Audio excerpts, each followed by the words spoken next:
with Suicide Squad, I think it has to be like a wait 1 week after launch to like see if I'm gonna pull the trigger on 100%. It's not an insta-cop at all. No way.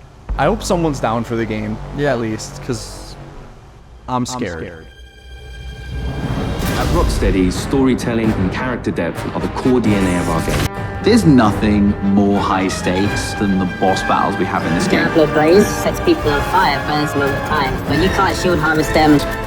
It's a story-driven game. You're going to be fighting the Justice League. It's a story-driven game. It's a story-driven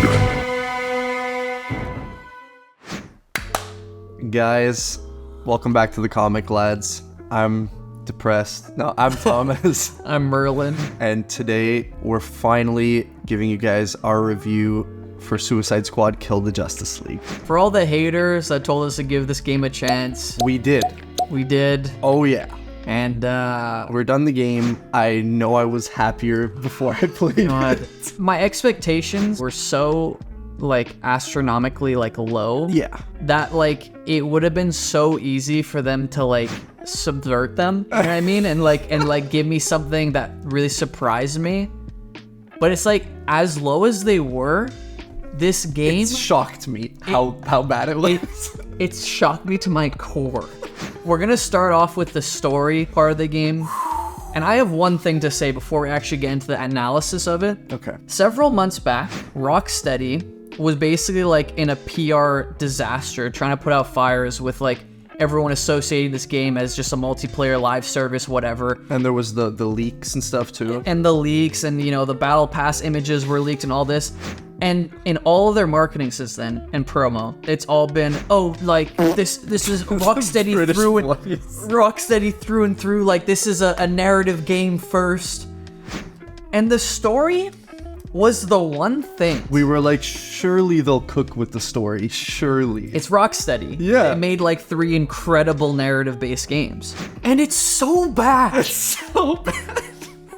Oh, it's so bad. So bad. And we're both going through like different stages of grief right now. Like I'm just like laughing at it and you're just losing it. No. I was laughing at it several days ago. I'm at like the stage of grief where you're just like in absolute denial and shock. This is just our opinion. I've seen some like people say that they absolutely love the game And that they love the story, which I'm like, more power to you. One of the biggest problems with this game is that none of the heroes Have an arc. none of them have an arc. None of them go through a journey. No. They all start off, and pretty much straight off the bat, they're all working together, whether it's like in the gameplay side of things or the narrative. Like there's a bit of butting heads here and there. That's the only thing. The only like arc that you could argue that they have, and I don't want to hear that Harley's arc is that she got over Joker. Get the hell, no she didn't. Like there's none of that in this game. The only arc that I could see people arguing is that like at the start of the game, the squad butts heads with each other more. In like a couple cutscenes. And by the end of the game, they're like magically friends because it's the end of the game. Yeah. And it just feels like a missed opportunity because these are like straight up killers and like really messed up people with their own agendas. Yeah. Supposedly, whether it's in the comics or the Arkhamverse. These are like really terrible people, and there's not one point in the narrative where one person's agenda conflicts with the other. You know what I mean?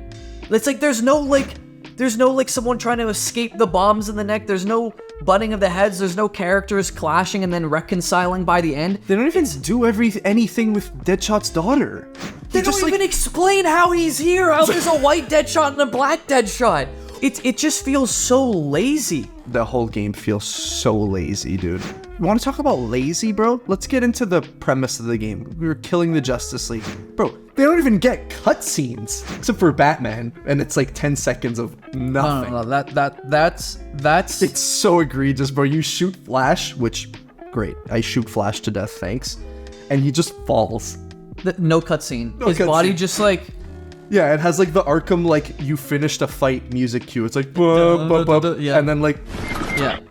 And then what happens? Oh, dude, it's just so weird. Captain Boomerang, after the Flash fight, whips out his fucking Australian and starts, like, peeing on the dead corpse of the Flash. But I don't think he actually pees. No, he I think he's like mid-pee, and then they're all like, wow, dude, nice dick. Yeah, they start like saluting his like Johnson, and it's just like They think it's funny though. they thought it was like funny and edgy. Yeah, but like, it's so mean-spirited and gross and disrespectful. gross. It's whack as Like, fuck. even if someone's mind controlled, killing them and then peeing on their dead corpse is still like vastly inappropriate. Completely disrespectful, and they get maimed. Green Lantern's finger, bro. Like, what are we doing? Yeah. I feel like I'm reading, like, I don't know. I actually have no comic to compare this. I was gonna compare it to the Injustice comics, but like that's disrespectful to the Injustice comics. Let's get into the elephant in the room. Yeah. I'd say one of the biggest points of contention with this game is how they handled the death of Arkham Batman. Yeah.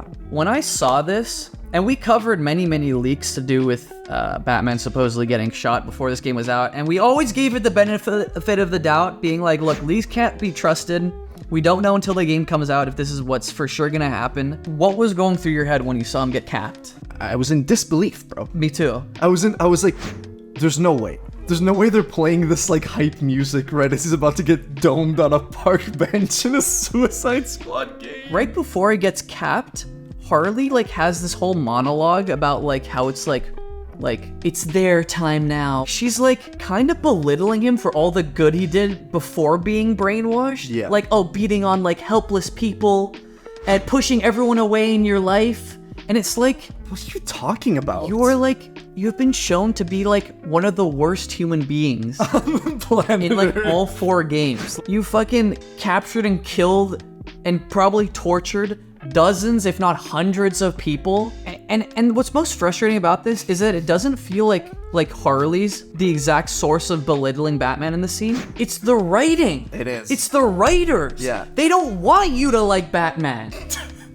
Why isn't this just in another universe? Why did this have to be in the Arkhamverse?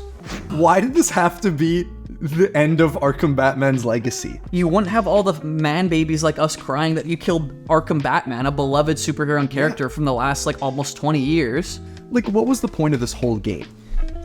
And I don't know. To make money. To make money. Yeah. It's a corporate cash grab. I know, and it's not even like, it doesn't even seem like it's gonna be a successful one. Because the game's like not doing well at all. It's doing worse than Avengers, bro. And like, I feel like there's so many things, so many missed opportunities and emotional beats that they just like breeze past that could have been so much more impactful. Like, imagine you show up to Metropolis as a Suicide Squad, maybe within like the first couple weeks of the invasion, and Superman has been like fucking fighting this shit off for the last like 14 days.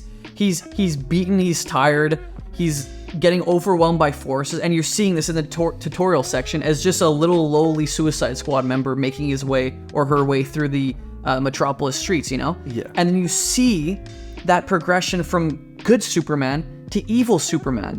But you just show up and he's evil and you're expected to kill him, and it's like, what? If they had explained how the League had like fallen or like got captive by, you know, Brainiac's forces, it would have made it so much more like high stake, you know what I mean? If you could see that descent from greatness of the League. Yeah, and it just it completely breaks my immersion, because you're telling me that the League got taken over by Brainiac, but like These Harley four and Boomer can like mow down his entire army? Like, And the what are League. you talking about? And the League. And the League. Yeah. You shoot them all with guns, bro. And Brainiac.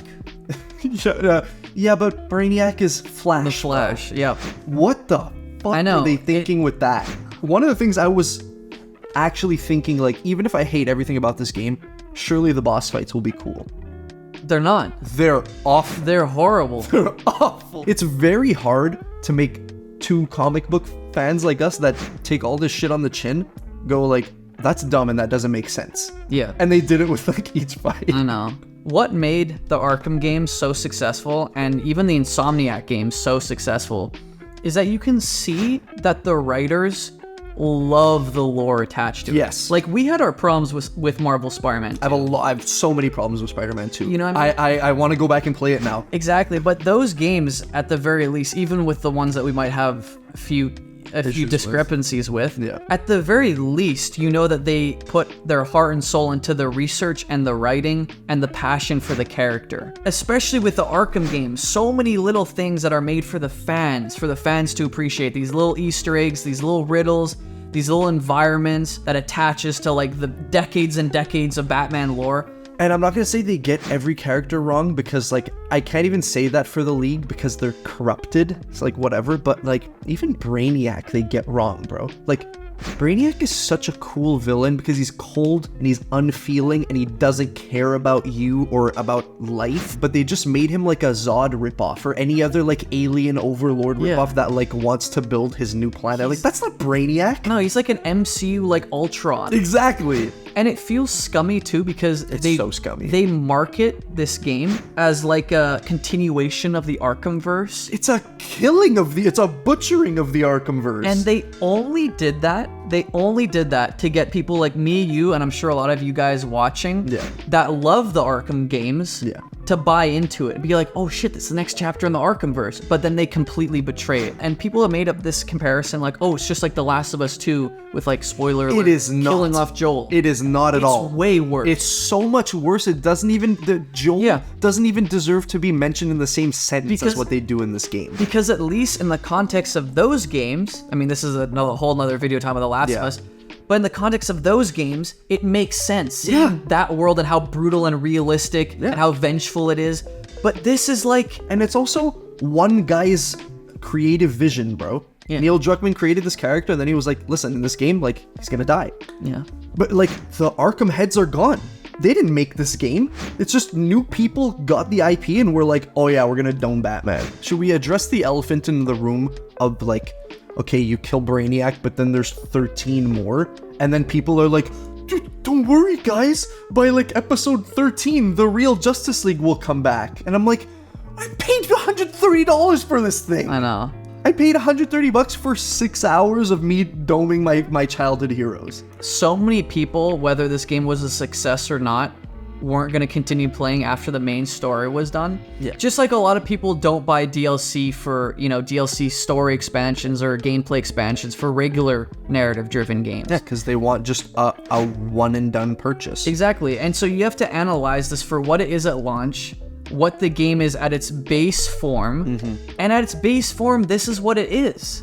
So I don't think the excuse and the argument of, oh, well, it's because the story's incomplete and you have to play through the next like 2 to 3 years to get the entire thing and kill 12 more Brainiacs. Such a sick joke. The damage has already been done. Big time. And I'm surprised they weren't smart enough to know that by doing that, they'd kill off so much of their fan base that even if they were to bring back all these characters in some cheap way throughout the next few seasons, everyone would still have such a bad taste in their mouth. Yeah, then it's a lose-lose, because it sucks now, and it sucks even more if you, like, fake bring him back. Anyways.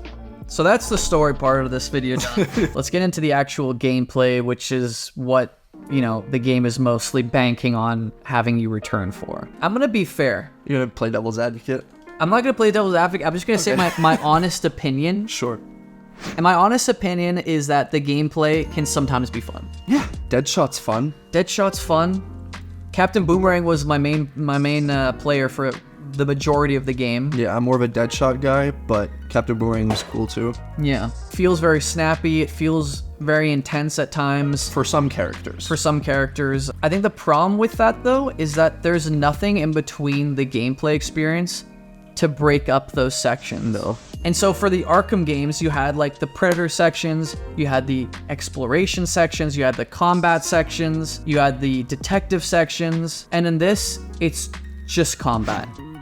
There's nothing else to it. There's not even like cool characters that they include besides in like a couple story cutscenes. Like every side mission is just the same thing. Yeah. It's just kill X amount of enemies here in X amount of time in X like diameter, like vicinity. Exactly. There are times where my senses were being so violated. My head hurts.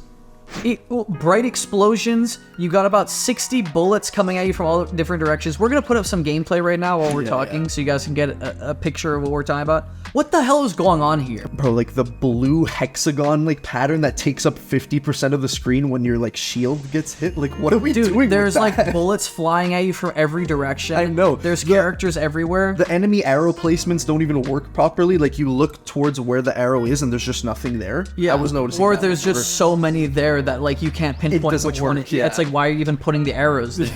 You know what I mean? There's bullets flying at you from every which direction. character Amanda Waller, Lex Luthor, and Brainiac all try to speak at the same time and overlap on one another. Different like voiceover dialogue pieces are overlapping each other, like two pieces of audio playing like at the same time. This is a post-game mission, and I had this problem constantly. Tell me where it says the objective. Tell me where it says what I have to do.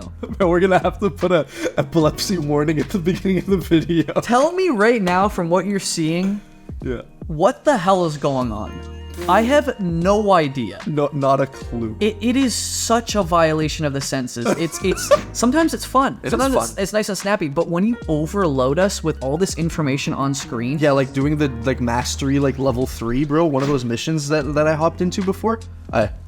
I don't know what the fuck's going on. You have no idea, and it's like there's so much going on. It makes it so not user friendly. Yeah. It's not streamlined whatsoever. Not a bit. Blows my mind that Rocksteady, a studio that's known for like having such focused killer UI and gameplay that flows so seamlessly, was able to make such a mess of a gameplay system. It is such a mess. Do you want to get into the skill trees? It's not like a skill tree that matters. You don't unlock new moves, you don't unlock cool gadgets or anything like you would in the Arkham games. It's just you unlock more numbers and like stats and tiny little percentages. Guys, the amount of numbers on this progression system. Each firearm hit on an enemy increases damage dealt by 5%, and critical hits increase damage dealt by 10%, up to a maximum of 150% until you miss a shot. Like, guys, tell us what these actually mean. It's so confusing. At 30 times combo and higher, melee kills and critical hit kills have a 100% chance to cause the enemy to explode and deal 25% of their maximum health as damage to enemies within 10 meters. What does that mean? Guys, I was playing this the other day, and I got this pop-up, and I had to text it to you because I was like, dude, can you translate what this just said? Okay, it said, villain synergy discovered.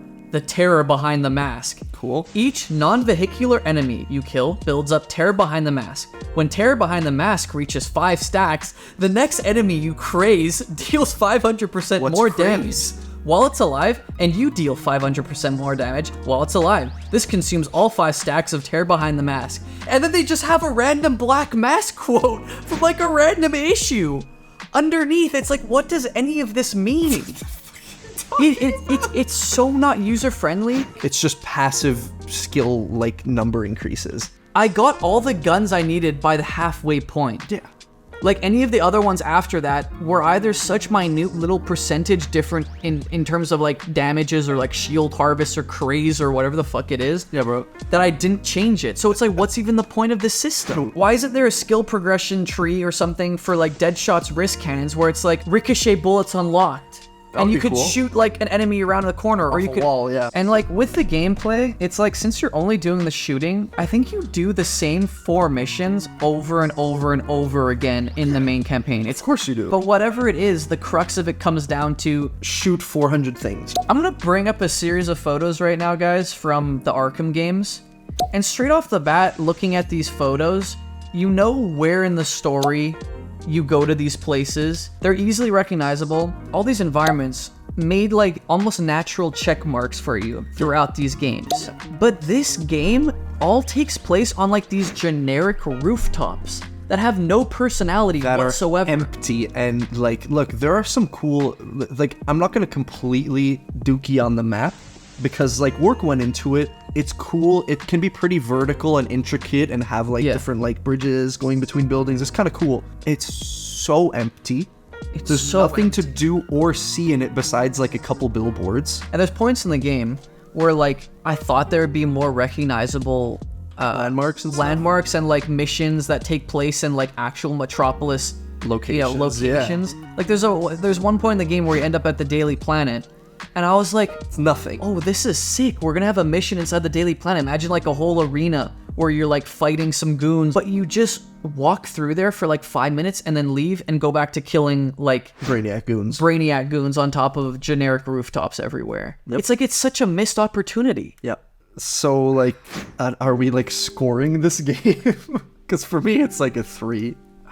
For me, it's a 4. Sure. I like some of the gameplay. I do too, but like the points that it would get for me liking the gameplay are brought down by how egregious I think everything else is. Does this, for you, tarnish the rest of the Arkham legacy? No, I'll play those games till I die. This doesn't count. This is straight up not canon for me. Yeah. It's just not. No disrespect to the voice work that Kevin Conroy and the other actors put in. They did a good job with like the chunky scripts that they got. Especially Kevin Conroy, hearing him, even though he was saying like whack stuff, like I love to hear his voice. Yeah. It's a 4 out of 10. It's a 3 out of 10. It's a 3.5 out of 10. Maybe we'll boot it up again and do a little playthrough when Joker drops. But I honestly, they've dug themselves such a hole with this game that even, like we said before, if they somehow reverse time or like bring back the league or they're under my control, I'm still gonna judge it for what it is at its base. It's not even worth our playtime at that point, bro. Like we're just gonna be like begrudgingly watching the YouTube cutscenes. No, this is probably a bit of a longer video than usual. Thanks for sticking around. If you did, let us know what your thoughts are. Genuinely, I want to know what you guys think. This is a comic loving zone, whatever your opinions are. If you really do like this game, nobody who likes this game deserves hate. No, absolutely not. I think this game needs discussion for sure. That's for sure. But feel free to comment what your opinions are. Please let us know in the comments below. If you enjoyed the video, please give it a like. It really helps us out. Subscribe for more. I think we're officially out of the season of Suicide Squad coverage. Yes! So subscribe. Please stay tuned for all that excitement coming up in the next few weeks. Yep. We love you dearly. Thanks for watching, guys, and we'll see you soon. Peace. Peace.